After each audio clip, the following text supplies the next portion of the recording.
r/ask Reddit. What rule exists because of you? Not really a rule as much as just a sign. I once got drunk in my favorite pub, slipped in a puddle in the bathroom and took down the sink with me. After it was repaired there was a shiny new no diving sign above the sink. It's good to see a sense of humor on one of these. The owner was awesome in general. I offered to pay for the broken sink, but he insisted that it wasn't my fault because of the puddle and cleared my tab for that visit and my next one. When I was in high school, I lit a girl's hair on fire by accident during our National Honor Society induction ceremony. We had to carry candles for the whole induction, and after 30 minutes I tilted my candle a little too far forward without noticing. I've never felt so embarrassed or guilty, but luckily only a small part of her hair burned. Anyway, my younger sister told me 2 years later that at her ceremony they had to use electric candles because years ago a girl's hair was lit on fire. Oops. Something similar happened at my NHS induction except someone dropped their candle. I have no idea if they used electric candles after that or not. So that's what they're spending the money on instead of healthcare.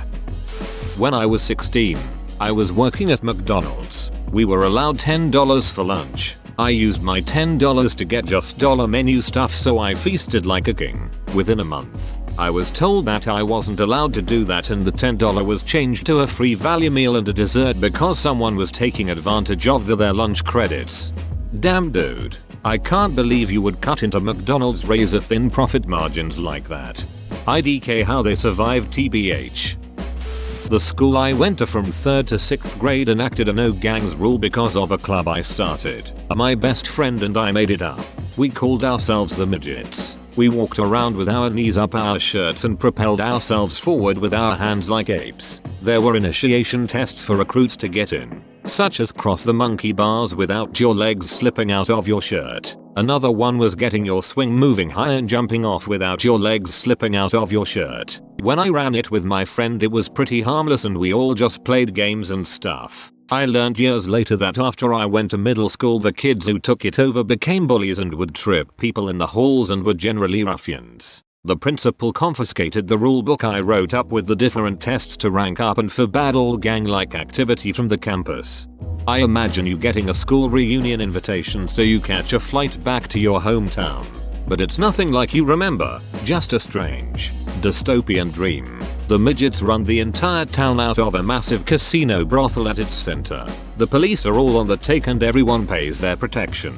The mayor is just a scared puppet. You've never seen so many boarded up windows and abandoned cars. Everyone ambulates with their hands, their legs tucked fastly under their shirts as a sign of respect and obedience. Doors have been made 3 feet tall by mandate and there are no steps, only ramps. And you're just there like what the duck did I do? They should make a movie called Walking Not So Tall.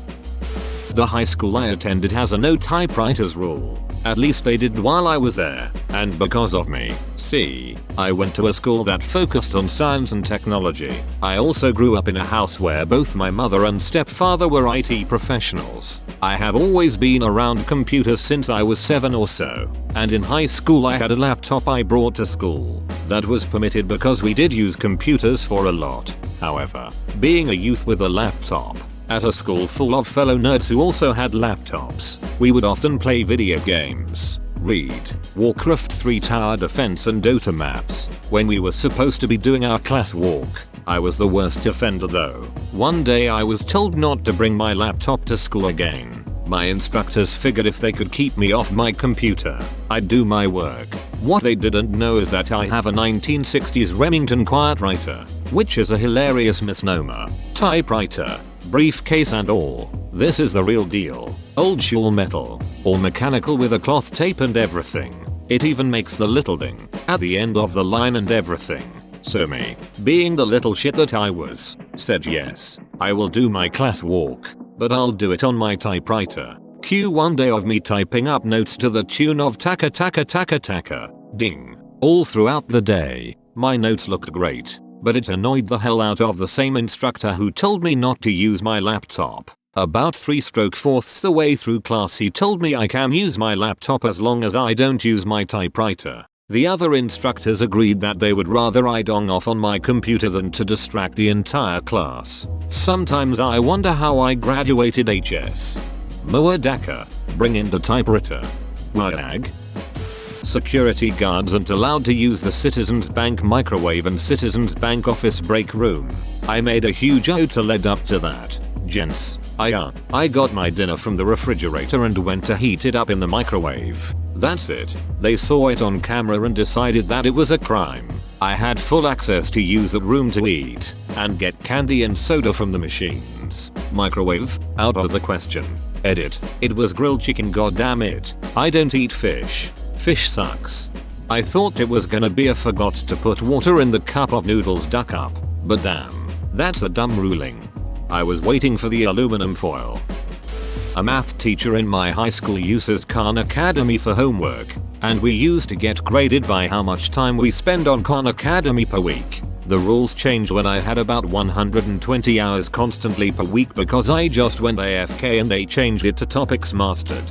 Time spent was a poor metric to begin with. Some people understand things quickly and won't need to spend too much time, while others will take much longer and even then won't quite understand.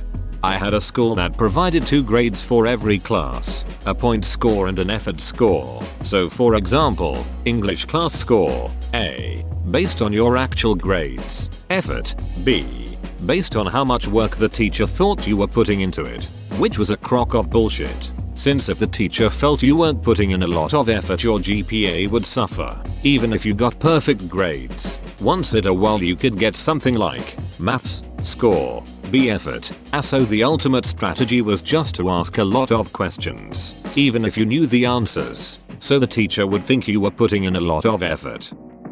Rule number 1. Your monthly motivational speech to the team at work must contain actual spoken words. Rule number 2. Your monthly motivational speech to the team at work may not contain NSFW pictures. Edit. Rule number 2 was created a couple of months after rule number 1, after my second monthly motivational speech. If the boss puts NSFW pictures in their speech, is it still NSFW? This will be on r/shower thoughts. Not me, but due to my sister and my mom, my high school gained in school suspension. My sister was caught skipping school, so they were gonna suspend her. My mom was furious and forced the school to keep her there, cause why would you punish being out of school with being out of school? And thus, ISS was born. That's actually a good idea. I thought that said ISIS was born and was gonna say, hey man, don't blame yourself. My robotics team actually has caused several rule changes. The play ring will have concrete barriers around it for the safety of the competitors and bystanders. All autonomous sumo robots must weigh less than 50 pounds. All autonomous sumos must have a remote start. The original autonomous sumos were 125 pounds. So my high school team over-engineered a 16 horsepower robot that would wreak havoc on the competition.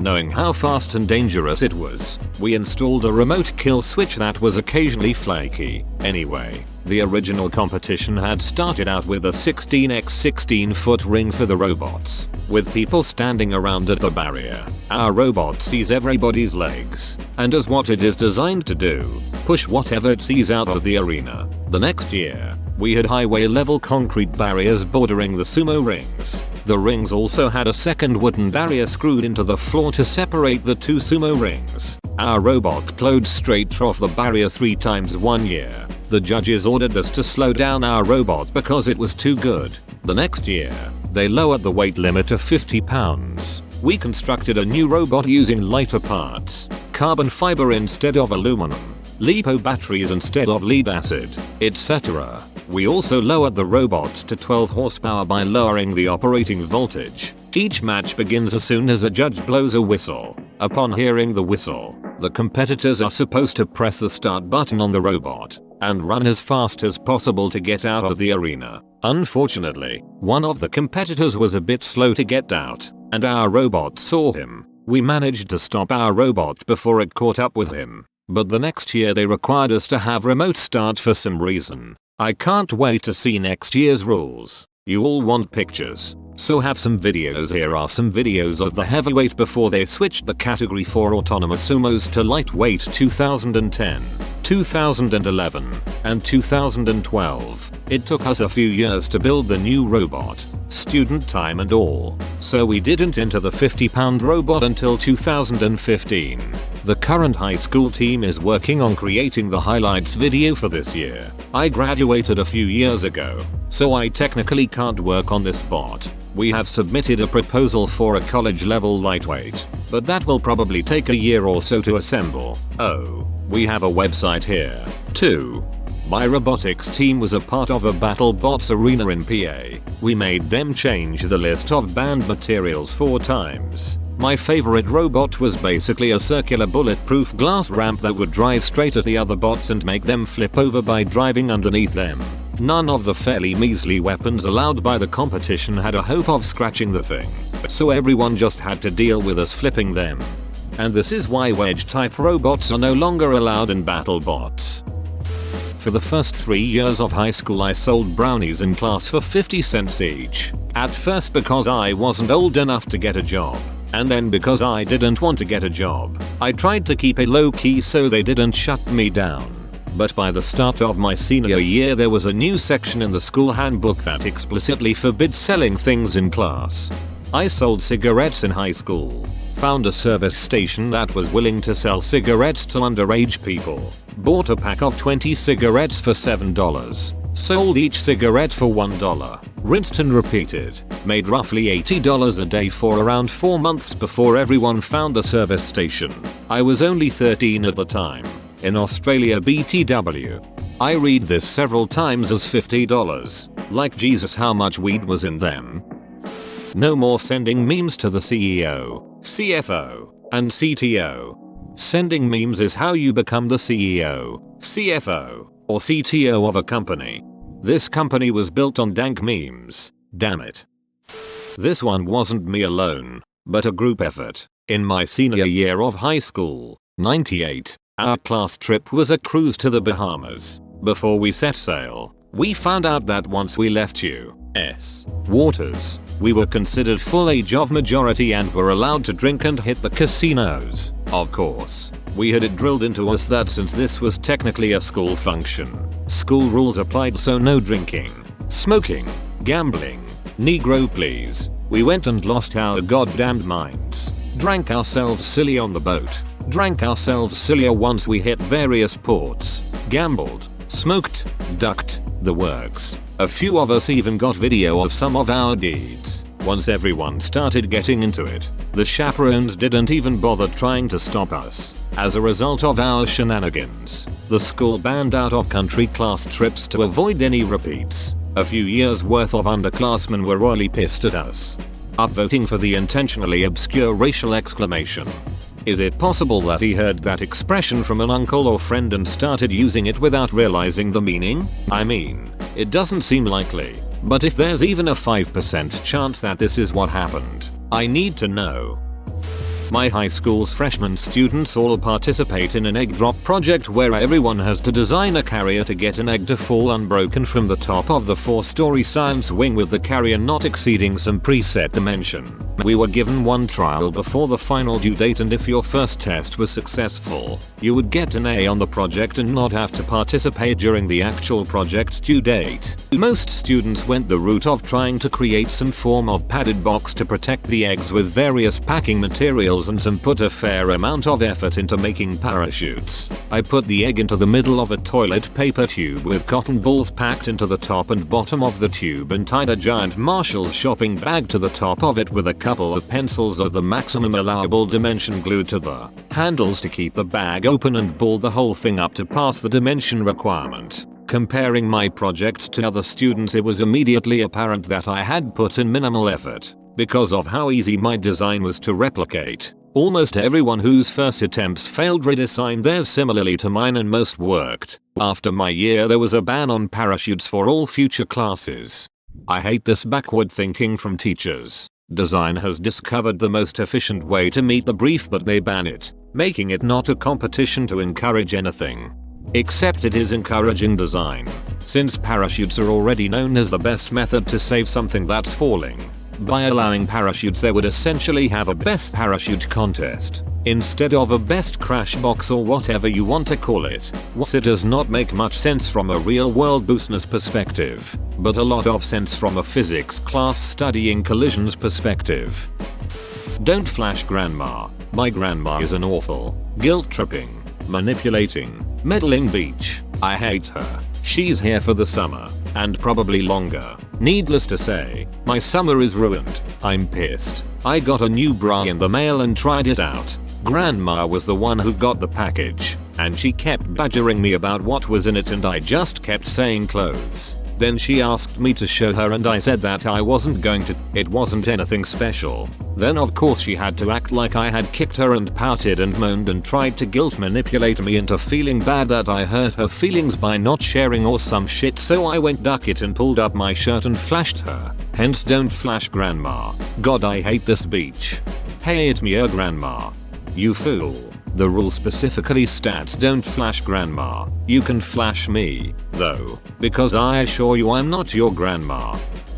My high school was pretty small, and because of that, graduating students got to pick a member of the staff to make a speech and introduce us before we went up to the stage. The teacher I chose made a really epic speech with a lot of references, and at the end presented me with a replica necklace of the ring. Apparently at the staff meeting before next year's graduation ceremony, the principal made a point to tell everyone that gifts and 10-minute speeches weren't allowed. I'm pretty okay knowing that I'm the first and last student to have that privilege, TBH. My senior year in HS, I was massively bored. Ran into a friend with a car in the hallway. He was bored too. We hopped in his car and started driving. We stopped by his house so he could get some money, etc. From that moment on, no one saw or heard from us for 30 days. We ended up in Amarillo, from Philly, rented a place, got jobs, went to the food store, regular life. I was 17. He was 16. He ended up calling his mom. Party over. So because of this, they fenced in the parking lot and manned it with a security guard. Wait, you were bored so you decided to run away and become adults? Worst escape ever. It's a small one, but I'm a little proud of it. My D&D group has a cap on the maximum number of lions a single character is allowed. 8. Really, the rule applies to all large animal companions, but it was the lions that caused the rule to be adopted. Proud. Many. Lions narrows eyes. I'm gonna need the full story here. So when you refuse to move or quit, the company was kind enough to give you an easy job at full pay and benefits, and you respond by being a horrible employee, to the point of causing them hell over a domain name you didn't care about or use. I think this is the first time I've ever been on a corporation side, and to hell with the down votes. Not me, but a classmate. One of the guys on my speech and debate team was pretty buff. At tournaments in our state, the required dress code was business professional for competitors, and school team shirt for others. This dude would always wear a team shirt under his suit so that he could relax outside of rounds. At the beginning of the year, he would take the leftover shirts from the previous year and wear them to tournaments. After taking off his suit and jacket, he'd always tear these shirts, Hulk style, to show off his body. The tournament coordinators weren't so happy about this, so they asked our coach to make him stop. Our coach thought it was hilarious, so he didn't make the dude stop. The next year, included in most tournament rules, was a detailed clause defining and prohibiting stripping. It's hilarious to see the novices read the rules and come across the clause with a look of pure confusion. TL. Doctor, this dude kept pulling a magic mic, causing all of the schools to create a no stripping clause in the rules. In high school, I was on a skeet shooting team. A rule was made called the E rule, which stated that if anyone shot the trap house because they had an itchy trigger finger, they would be immediately disqualified. In my defense, I was challenged to shoot the clay as fast as I could, and I did break it as soon as it came out. Is the trap house the launcher? Because my first thought was a residence of ill repute that specializes in the sale of illicit substances. Hence the E rule. Everyone in my department has to work an extra half hour. We would work 8-hour shift, but I would always leave half an hour early and classify it as my lunch break. My logic was that as long as you took your lunch, who cares when during my shift it was. Management caught on after a few months, and now we all work an extra 30 minutes to compensate for lunch. On one hand, You got 30 minutes more of a life. On the other hand, 30 more minutes per day on the clock. Either way, the employees win. I'm guessing it was 8-hour shifts with a paid 30 minutes lunch before, and now it's 5 hours with an unpaid lunch now.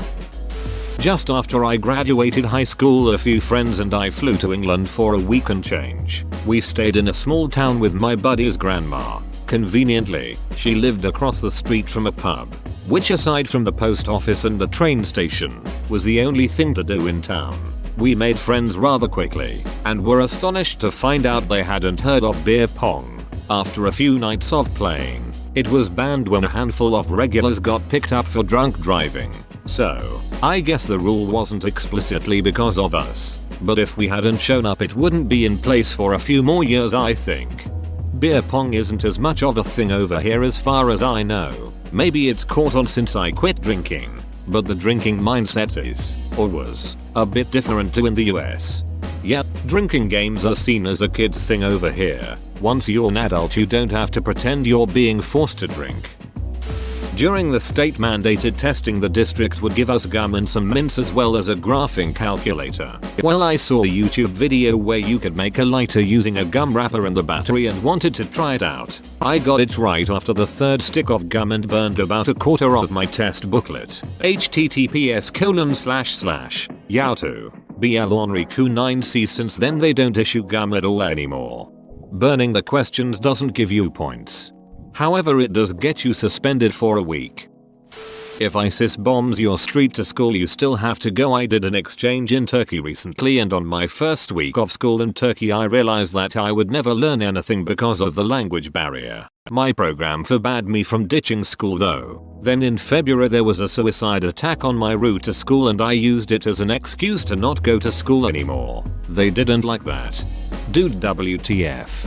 Seriously, what kind of ducked up mentality is that? School is important and you can't miss it. Freshman year of high school in Jersey, we were allowed to leave campus for lunch and get something to eat. We had to walk through this neighborhood to get to this pizza place we would get pizza at. On the walk back, Dumbursay Holme was bet from my friends that I wouldn't smash the pumpkin on some neighbor's lawn. So I did. A guy across the street saw and screamed for me to stop. I just ran.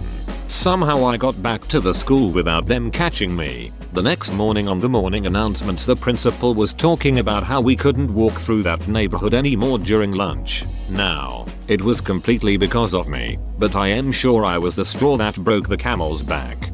My class was also the one that prevented anyone in my school from eating anywhere downtown because someone just went on their own and didn't make it back to class. From then on we had to sign up at the specific restaurant we'd be going to from a list of about 5, and would have to sign in out when we got there and when we left. It was always dumb. When I was in kindergarten they'd let everyone out in a mass sort of huddle while teachers sort of overlooked. My mom was late one day and I tried to walk home alone. Walked a block or two. Thought I had walked an endless journey and got lost. Sat and cried until someone took me back to the school where my mom and teacher were. After that, teachers had to let out the kids only as their parents approached them. Sensible footwear rule got more specific. Girls could no longer wear army issue boots to school. My reasoning: what was more safe and sensible than boots issued to paratroopers? Haircut no shorter than a number 2. British gradings on how close hair is clippered shaved. Semicolon rules got more specific. Girls could no longer have shaved heads. My reasoning: it was a perfectly reasonable haircut. According to the rules, it just didn't occur to them that a girl might want to shave her head. I caused trouble all through my secondary school career. 11-16. Semicolon. However, for all that, I was in all the sports teams, led the school orchestra, was one of the 4 debaters, and got the best exam result in my year. Yet, I was non-conforming, so was always being sent to the head. I started secondary 30 years ago. I hope it's changed. Whoa, you made it to the end? You're a ducking beast. I'll cut you a deal. Smash like and subscribe for more curated content, bruh. It's free and that's a great price.